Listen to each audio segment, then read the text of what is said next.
عالیہ کی نند جب بھی آتی عالیہ کے خلاف اماں کے کان بھر جاتی اور اماں عالیہ کو ذرا بھی بیٹھنے نہ دیتی، اور جب عالیہ کا شوہر رات کو گھر آتا تو عالیہ کی حالت دیکھ کر پریشان ہو جاتا، اور جب نوکرانی رکھنے کی بات کرتا اماں وویلا مچا دیتی تو وہ خاموش ہو جاتا۔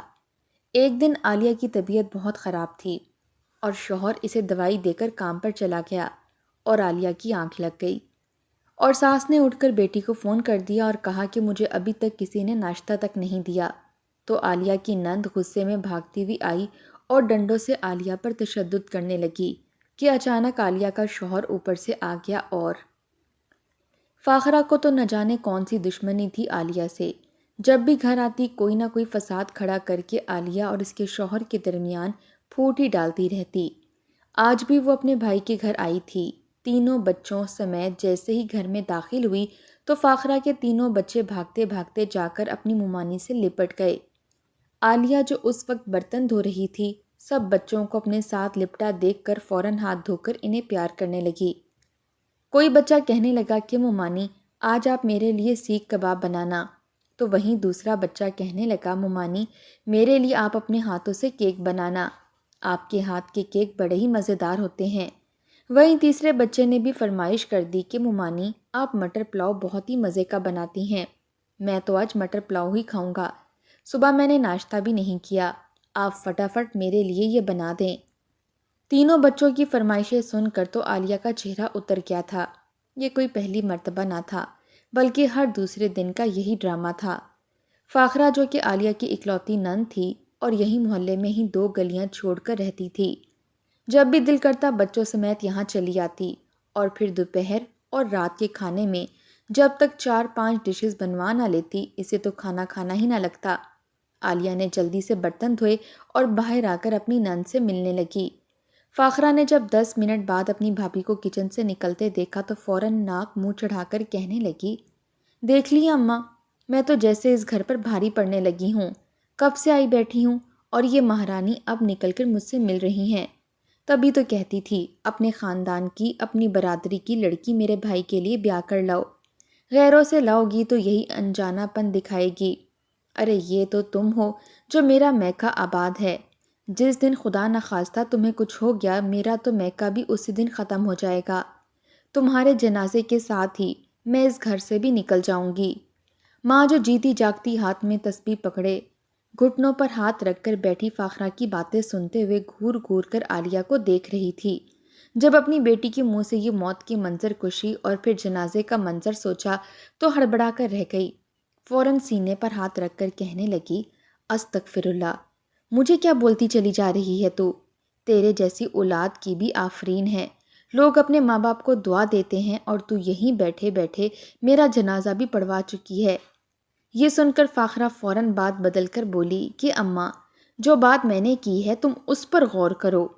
عالیہ تو مجرم بنی سامنے کھڑی تھی، اسے تو سمجھ ہی نہ آئی کہ کیا کہوں۔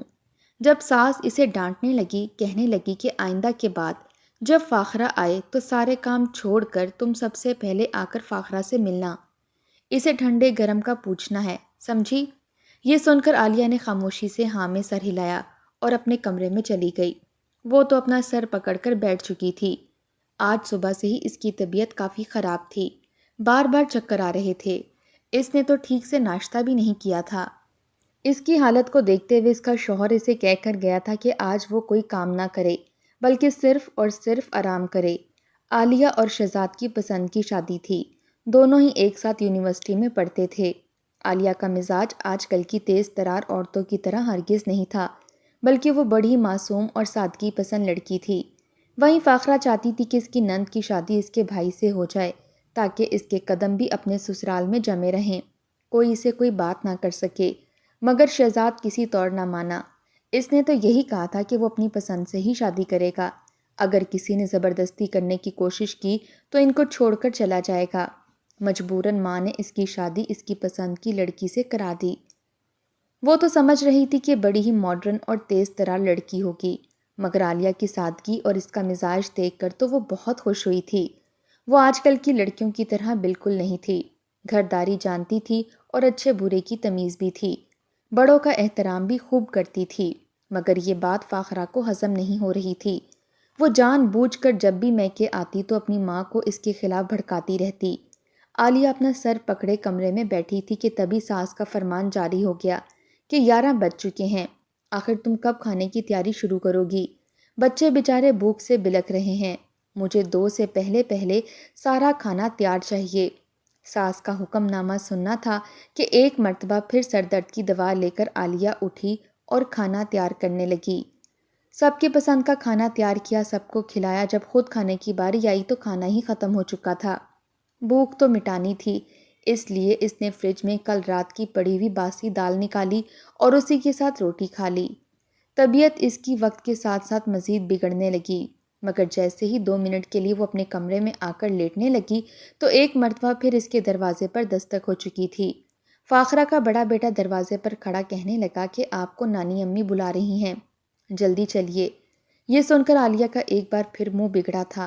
وہ گہری سانس خارج کر کے اٹھی اور باہر چلی آئی۔ ساس کے کمرے میں گئی تو سامنے ہی فاخرہ ٹانگ پر ٹانگ چڑھائے منہ بنائے بیٹھی تھی۔ ساس کہنے لگی کہ دیکھو عالیہ، فاخرہ کے سسرالی خاندان میں شادی آ گئی ہے، اس کا اپنا سارا زیور پالش ہونے کے لیے گیا ہے، اس لیے تم اسے اپنا زیور عارضی طور پر دے دو تاکہ یہ شادی میں پہن سکے۔ یہ سن کر عالیہ کی آنکھیں پھٹی کی پھٹی رہ گئی تھیں۔ کہنے لگی کہ میں اپنا زیور انہیں کیسے دے سکتی ہوں؟ وہ تو سارا میں نے لاکر میں سیف کروا رکھا ہے۔ اس بات پر بھی فاخرہ نے ہنگامہ کھڑا کر دیا۔ کہنے لگی کہ کوئی ضرورت نہیں اس کنجوس سے زیور لینے کی، میرے اپنے زیور کیا کسی سے کم تھوڑی ہیں، میں ایسے ہی شادی پر چلی جاؤں گی۔ اس کی بلا وجہ کی ضد اور شور سن کر تو اس کی طبیعت مزید بگڑنے لگی تھی۔ اس نے خاموشی میں ہی بہتری جانی اور اپنا سارا زیور لا کر اپنی ساس کے سامنے بستر پر رکھ دیا۔ خود وہ رات گئے تک سب کی پسند کا کھانا بنانے میں مصروف رہی تھی۔ جیسے ہی دروازے پر دستک ہوئی تو وہ دروازہ کھولنے کے لیے باہر گئی۔ شہزاد کے آنے کا وقت ہو چکا تھا۔ جیسے ہی اس نے دروازہ کھولا اور شہزاد گھر میں داخل ہوا تو اچانک عالیہ کی طبیعت خراب ہونے لگی، اسے چکر آ رہے تھے۔ اس کی ہمت جواب دے گئی تو وہیں زمین پر گر گئی۔ یہ تو اچھا تھا کہ شہزاد نے اسے فوراً پکڑ لیا، ورنہ اس کا سر دیوار سے لگتا۔ شہزاد اپنی ماں کو بلانے لگا۔ فاخرہ بھی دوڑی دوڑی وہاں چلی آئی۔ کہنے لگی ہائے ہائے، اس کو کیا ہو گیا ہے؟ ابھی تو اپنے کمرے سے باہر نکل کر آئی تھی، سارا دن تو بستر توڑتی رہتی ہے اور اچانک یہ کیا ڈرامہ شروع کر دیا ہے اس نے۔ یہ سن کر شہزاد نے ایک کڑی نظر اپنی بہن کے چہرے پر ڈالی۔ جو حالت عالیہ کی لگ رہی تھی، صاف پتہ چل رہا تھا کہ جیسے اس نے صبح سے منہ تک نہیں دھویا۔ اس کے بال بکھرے تھے، کپڑے بھی میلے تھے، صبح سے گھر کے کاموں میں گھن چکر بنی ہوئی تھی۔ خیر، وہ اپنی بیوی کو اٹھا کر ہسپتال لے گیا، جہاں پر ڈاکٹروں نے اس کا چیک اپ کرنے کے بعد بتایا کہ عالیہ ماں بننے والی ہے۔ یہ سن کر تو شہزاد کی خوشی کی کوئی انتہا نہ رہی۔ وہیں ساس بھی خوش ہوئی تھی، جبکہ فاخرہ تو بس مصنوعی مسکرائی تھی، مگر اس کے پاس جو بات ڈاکٹر نے بتائی وہ سن کر شہزاد پریشان ہو چکا تھا۔ ڈاکٹر کہنے لگی کہ آپ کی بیوی کی طبیعت بہت خراب ہے، کافی کمزور لگ رہی ہے، بچہ بھی کافی کمزور ہے، بہتر ہے آپ ان کے کھانے پینے کا خیال رکھیں، انہیں وقت پر دوا دیں اور ریسٹ کرنے کا کہیں۔ 2 ماہ تک کسی بھی کام کو ہاتھ نہیں لگانے دینا، تبھی ممکن ہے کہ ان کا بچہ صحت مند ہو سکے۔ یہ سن کر شہزاد تو مان گیا، جبکہ فاخرہ تو راستے میں آتے ہوئے ہی 100 باتیں سنانے لگی تھی۔ کہنے لگی کہ یہ تو آج کل کے ڈاکٹر ہی ہیں جنہوں نے نئی حاملہ عورتوں کو سر پر چڑھا رکھا ہے، ورنہ پہلے زمانے کے بھی تو وقت تھے، عورتیں سوکھی پتلی سی ہوا کرتی تھیں، صبح سویرے ہی خالی پیٹ اٹھ کر بھاری بھرکم گھڑے ایک سر پر اور ایک کمر پر لادے کنویں میں جایا کرتیں، پھر 10 گھڑے بھر کر گھر لایا کرتی تھیں۔ ان کو تو کچھ نہ ہوا، پھر ساری گھر کے کام کاج سب کچھ کرتی تھیں، پھر بھی بچے ایسے صحت مند پیدا ہوتے کہ رشک آتا۔ یہ وہی فاخرہ تھی جو خود حاملہ ہوتی تو اٹھ کر گلاس تک نہ اٹھاتی، اپنی ساس کو نوکرانی بنا کر ہر کام کرواتی اور 100 باتیں سنا کر اپنے نخرے اٹھوایا کرتی۔ مگر خیر، 2 دن تک تو عالیہ کو ساس کا خوب پیار اور ریسٹ ملا۔ اس نے تو سمجھا تھا کہ شاید اب وقت بدل جائے گا، مگر اگلے ہی روز ایک مرتبہ پھر فاخرہ گھر میں آ چکی تھی۔ گھر میں آتے ہی اس نے ماں کے کان ایسے بھرے کہ ایک مرتبہ پھر اس نے عالیہ سے کام کروانا شروع کر دیا۔ وہ بھی خاموشی سے سارے کام کرتی رہی۔ درد سے اس کا وجود کانپ رہا تھا، اس کا تو جی چاہ رہا تھا کہ وہ یہاں سے کہیں بھاگ جائے، مگر کہاں جاتی، یہی اس کا گھر تھا۔ رات کو جب شہزاد گھر آیا اور سب کھانے کے لیے بیٹھے تو عالیہ کی طبیعت کافی خراب تھی۔ اسے اپنے پیٹ میں شدید درد محسوس ہو رہا تھا۔ اس کی بگڑتی طبیعت دیکھ کر شہزاد سے رہا نہ گیا۔ اسے ایک مرتبہ پھر ڈاکٹر کے پاس لے گیا، جہاں یہ بات پتہ چلی کہ عالیہ کا حمل گر چکا ہے۔ یہ سن کر اسے دلی دکھ ہوا تھا۔ اس نے گھر آ کر جب اپنی ماں اور بہن کو یہ بات بتائی تو وہ الٹا اسی کو قصوروار ٹھہرانے لگے، کہنے لگے کہ یہ خود احتیاط نہیں کرتی، اس کو اتنا کہا تھا کہ اپنا خیال رکھو، الٹی چیزیں مت کھاؤ، مگر یہ ہماری سنتی کہاں ہے۔ یہ سن کر عالیہ نے گہری سانس خارج کر کے شہزاد کو دیکھا تھا۔ اگلے ہی روز شہزاد نے اپنی ماں اور فاخرہ کی موجودگی میں کہا کہ میں چاہتا ہوں کہ گھر میں ایک نوکرانی رکھ دوں، کیونکہ عالیہ کی طبیعت بھی بہت خراب ہے، پھر گھر کے کام کرنا بھی ضروری ہے۔ اماں تو کوئی کام کر نہیں سکتی، اس لیے گھر میں نوکرانی رہے گی تو آسانی رہے گی۔ یہ سن کر تو ساس ہتے سے ہی اکھڑ چکی تھی، کہنے لگی کہ اچھا تو اب نوکرانیاں آ کر گھر کے کام کریں گی، کیا گھر کی عورتیں مر چکی ہیں جو ہم پیسے دے کر باہر کی عورتوں کو لائیں گے تاکہ وہ ہمارے کام پورے کر سکیں۔ ساس نے تو ایسا وویلا مچایا کہ شہزاد بھی کانوں کو ہاتھ لگانے لگا۔ ساس کہنے لگی کہ کوئی ضرورت نہیں ہے کام والی کی، میں اپنے گھر میں کسی بھی نوکرانی کو داخل ہونے نہیں دوں گی۔ جو حالات چل رہے ہیں آج کل کے، روز خبروں میں سننے کو مل رہا ہے کہ چوریاں ہو رہی ہیں، ڈکیتیاں ہو رہی ہیں۔ ارے پورے خاندان کو وہ لوگ باندھ کر ان کے گلے کاٹ کر سامان لے جا رہے ہیں، اور تم گھر میں نوکرانی لانے کی بات کر رہے ہو۔ کل کو تمہاری ماں بھی کہیں کٹی پڑی ہوگی، تب تمہیں دیکھ کر سکون آئے گا کیا؟ ماں کی تو باتیں حد سے باہر نکل رہی تھیں۔ آخر شہزاد ماں کے سامنے ہاتھ جوڑ کر کہنے لگا کہ معاف کر دو اماں، غلطی ہو گئی مجھ سے، بہت بڑی غلطی ہو گئی جو میں نے کسی نوکرانی کی بات کر لی۔ کوئی نوکرانی نہیں آئے گی اس گھر میں، سارے کام میں خود کر کے دیا کروں گا۔ بیٹے کا یہ طعنا سن کر تو ماں اور اکھڑ گئی، کہنے لگی کہ ہاں تمہاری بیوی کو تو سرخاب کے پڑ لگے ہیں نا، اس کا تو پاؤں دھرتی پر نہیں لگنا چاہیے۔ کتنا درد ہے تجھے اپنی بیوی کا، اور وہ ماں جس نے تجھے پیدا کیا اس دنیا میں لائی، وہ تو تیرے لیے کوئی اہمیت ہی نہیں رکھتی۔ شادی کی بات تو سچ ہی کہا ہے کسی نے کہ مرد کے لیے سب کچھ بیوی ہو جایا کرتی ہے۔ ماں تو ایک چھوٹی سی بات کو کہاں سے کہاں لے کر جا رہی تھی، جبکہ شہزاد اس وقت کو کوسنے لگا جب اس کے دماغ میں نوکرانی رکھنے کا آئیڈیا آیا تھا۔ مختصر یہ کہ بات کا اختتام اسی بات پر ہوا کہ یقیناً تیری بیوی نے ہی تجھے یہ راہ لگائی ہوگی کہ گھر میں نوکرانی رکھی جائے۔ وہ تو مہرانی ہے نا، اس کے تو پیر بھی زمین پر لگ کر میلے نہیں ہونے چاہیے۔ تم اپنی بیوی کو بس بستر پر بٹھا کر رکھو۔ شہزاد خاموشی سے اپنا سا منہ لے کر واپس عالیہ کے پاس آ چکا تھا۔ عالیہ نے تو پہلے ہی کمرے سے باہر آتی آوازوں کو سن لیا تھا۔ ساس تو شور مچا رہی تھی۔ جب شہزاد نے کمرے میں آتے ہی دروازہ بند کر دیا اور اپنی بیوی کا چہرہ دیکھنے لگا، اس قدر خوبصورت پر رونق ہوا کرتا تھا، ہر وقت ہنستی مسکراتی شوخ مزاج سی، مگر اب تو جیسے اس کی خوبصورتی مان پڑ گئی تھی، چہرے سے تو مسکراہٹ ہی ختم ہو چکی تھی، ایسی پیلی رنگت اور کمزور ہو چکی تھی پہچان میں ہی نہ آتی۔ شہزاد کو ایک پل کو شرمندگی محسوس ہونے لگی تھی، وہ اپنی نظروں میں گرنے لگا۔ بے شک اسے عالیہ سے بہت محبت تھی، مگر وہ اپنی ماں کے سامنے بول کر بھی بدتمیزی نہیں کرنا چاہتا تھا۔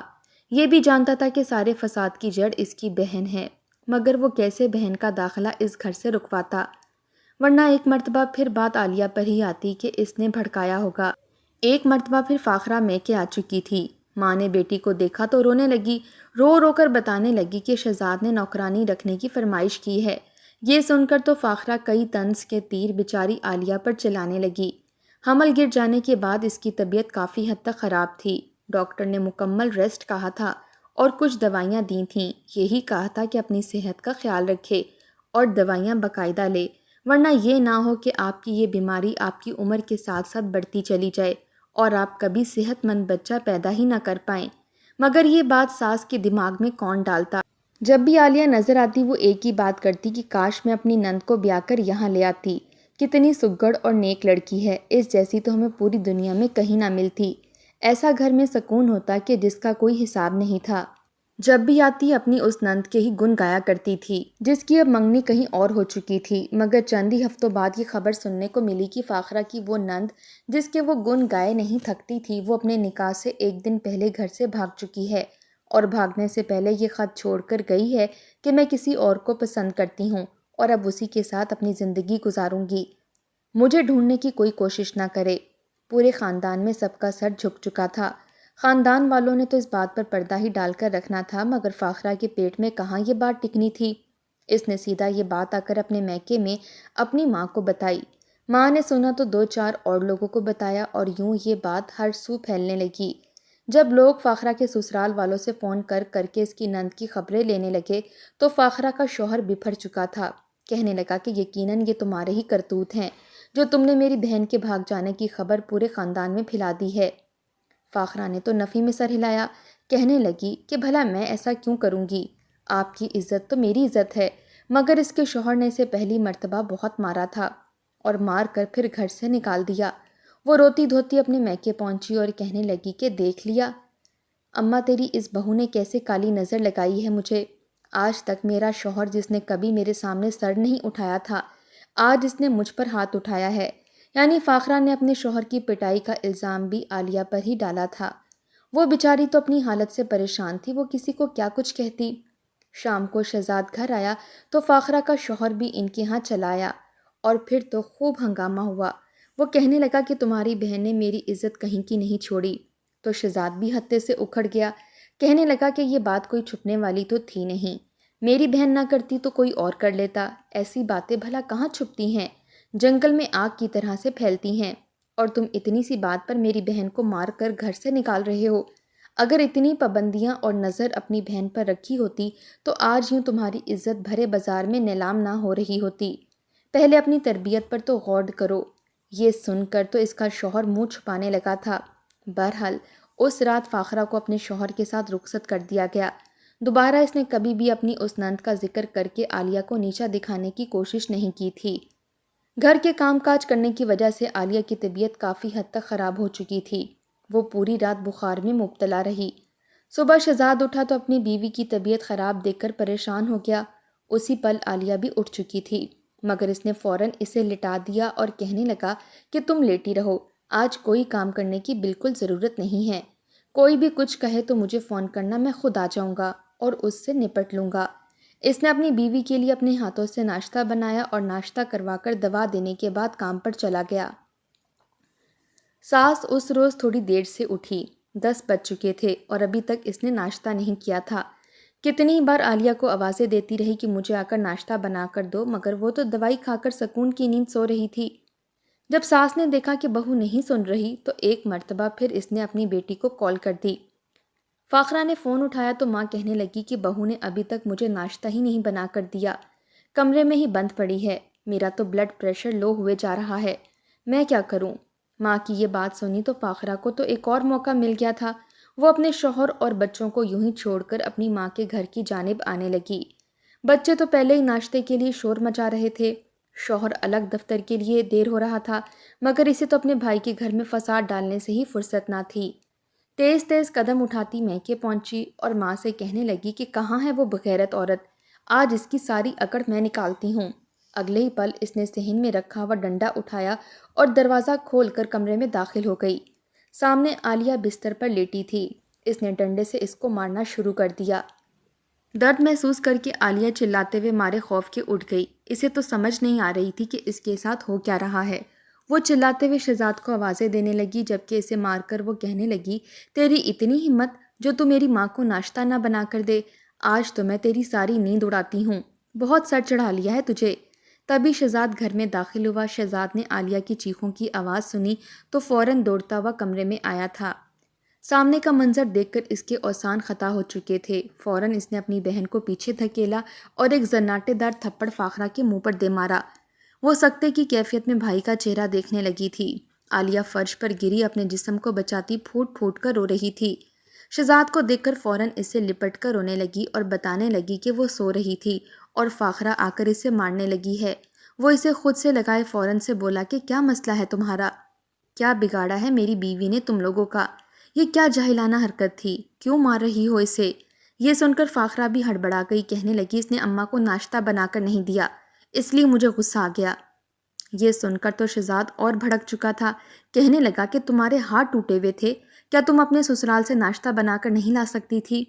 میں ابھی اماں کے لیے ناشتہ ہی لے کر آیا تھا، راستے میں ٹریفک جام ہونے کی وجہ سے مجھے دیری ہو گئی۔ اس نے اپنی بہن کو دھکے مار کر گھر سے نکالا اور بولا کہ آئندہ کے بعد اگر تم اس گھر میں آئی تو میں اور عالیہ یہ گھر چھوڑ کر چلے جائیں گے۔ وہ گلی میں کھڑی رو رہی تھی جب اس کا شوہر بھی غصے سے تپا ہوا آیا اور وہیں اس کا گلا دبوچ کر اسے تھپڑ مار کر بولا، کیسی عورت ہے تو، ہر وقت میکے کے دروازے کو لگی رہتی ہے۔ میری آج ضروری میٹنگ تھی، میں نے دفتر جلدی جانا تھا، بچے الگ اسکول سے لیٹ ہو رہے ہیں اور تو یہاں کھڑی باتیں کر رہی ہے۔ بہت شوق ہے میکے رہنے کا تو اب یہیں رہے، مجھے تجھ جیسی عورت چاہیے ہی نہیں۔ وہیں گلی میں کھڑے کھڑے وہ اسے طلاق دے کر جا چکا تھا، کہنے لگا کہ بچے میرے پاس رہیں گے۔ تو جیسی پھوڑ کے پاس اپنی اولاد رکھ کر میں ان کا مستقبل تباہ نہیں کروانا چاہتا۔ فاقرہ نہ یہاں کی رہی نہ وہاں کی، ماں تو جیتے جی ہی مر چکی تھی، فاقرہ کے سارے دروازے بند ہو چکے تھے، مگر شہزاد اس قدر غصہ تھا کہ اس نے اپنا اور عالیہ کا الگ گھر کر لیا۔ ماں تو روتی رہی، بیٹے سے معافیاں مانگتی رہی، مگر اس نے صاف لفظوں میں کہہ دیا کہ وہ کبھی کبھار ان سے ملنے آ جایا کرے گا، ہر مہینے خرچہ بھی بھیجتا رہے گا، مگر اب جہاں فاقرہ ہے وہاں میرا اور عالیہ کا گزارا ہرگز نہیں۔ ماں بھی اب بیٹی کو ہی کوس رہی تھی، وہ دونوں الگ گھر میں اپنی زندگی گزارنے لگے، جبکہ یہ دونوں ماں بیٹی اب گھر میں ایک دوسرے کو سوائے کوسنے اور رونے کے کچھ بھی نہیں کر سکتی تھیں۔